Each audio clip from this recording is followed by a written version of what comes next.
কিশোরগঞ্জের বাজিতপুরের হুমায়তপুর পাটুলিঘাট নৌরুটে চাঁদাবাজদের দৌরাত্ম্যে বিপাকে পড়েছেন নৌকার মাঝিরা। পাটুলিঘাটে প্রতিদিন ৬০০ টাকা করে চাঁদা না দিলে যাত্রী পারাপারের নৌকাগুলো ঘাটে ভিড়তে বাধা দেয় সন্ত্রাসীরা। এমন অভিযোগ উঠেছে উপজেলা বিএনপির সাধারণ সম্পাদক মনিরুজ্জামানের বিরুদ্ধে।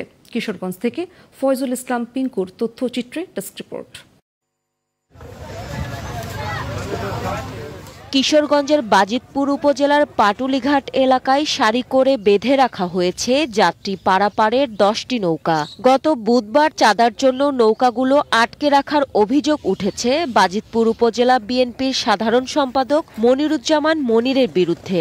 মাঝিদের অভিযোগ, প্রতি নৌকা থেকে প্রতিদিন ৬০০ টাকা করে চাঁদা দিতে হয়, না হলে নৌকা চালাতে দেওয়া হয় না। নৌকাগুলো আটকে রাখা হয়েছে। অসহায় এসব মানুষের আয়ের একমাত্র উৎস নৌকা।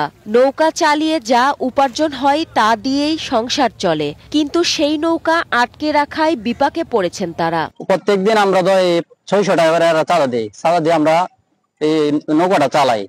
এর ভিতরে কিছু বলা নাই, কোয়া নাই, আমাদের নৌকা আটকে দিচ্ছে। আমরা নৌকা গুলা বার আনছি, এই নৌকা গুলা যদি এখন আটকে রাখছে, আমরা পেটে দেয় এ বিষয়ে কথা বলতে চাইলে ঘাটের ইজারাদার ও দায়িত্বশীল কাউকে পাওয়া যায়নি। ইজারাদার টাকা তোলার দায়িত্বে থাকা এক কর্মচারীও ক্যামেরার সামনে কথা বলতে রাজি হননি।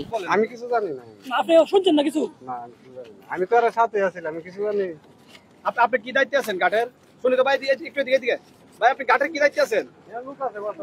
এদিকে বাজিতপুর উপজেলা বিএনপির সাধারণ সম্পাদক মনিরুজ্জামান দাবি করেন, নৌকা আটকে রেখে চাঁদা আদায়ের অভিযোগ মিথ্যা। পাটুলিঘাট ও আচনপুর ঘাট সরকারিভাবে ইজারা দেওয়া থাকলেও হুমায়পুর ঘাটে ইজারা নেই। সেখানে উপজেলা বিএনপির সদস্য হেলাল খানের বিরুদ্ধে চাঁদাবাজির অভিযোগ তোলেন তিনি। এখানে কোনো চাঁদাবাজির কোনো ঘটনার সাথে সম্পৃক্ত না। যিনি এটাকে নিয়ন্ত্রণ করতেছেন, উনি প্রতি নৌকা থেকে উনি ৩০০০ করে টাকা নিচ্ছেন। টাকা পয়সা যিনি নিচ্ছেন উনি তো উল্টা আমাদের বিরুদ্ধে অভিযোগ করতেছেন। অভিযোগের বিষয়ে তদন্ত করে ব্যবস্থা নেওয়ার কথা জানান প্রশাসনের কর্মকর্তারা। পাটুলিঘাটে আমরা একটা ইনসিডেন্টের অভিযোগ পেয়েছি, তদন্তপূর্বক অনুসন্ধানপূর্বক আইনগত ব্যবস্থা নেওয়া হচ্ছে। আমার কাছে যখন বিষয়টা এসেছে আমি সাথে সাথেই থানাকে জানিয়েছি এবং যথাযথ আইনগত ব্যবস্থা নেওয়ার জন্য তাদেরকে অনুরোধ করা হয়েছে এবং আই হোপ যে পুলিশ অবশ্যই এখানে আইনগত ব্যবস্থা গ্রহণ করবে। বাজিতপুরের ঘাটে ঘাটে লাগাম ছাড়া চাঁদাবাজি প্রতিরোধের দাবি জানিয়েছেন নৌকার মাঝি সহ